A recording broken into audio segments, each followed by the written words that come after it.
ፈተንከው በሌሊት ምንም አላገኘ ልቤን ፈተንከው በሌሊት ምንም አላገኘ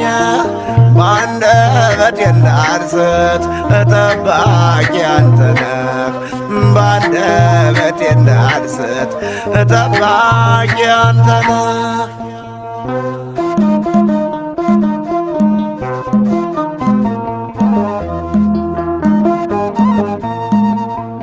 እናንተ የምትንቁ ሰዎች ልንገራችሁ የማታምኑት ነገር ቢተርኩላችሁ ሰርቻለሁ ሥራ ዓለም ያደነቀው ገና ሳልወለድ ጌታ የፈቀደው ልቤን ፈተንከው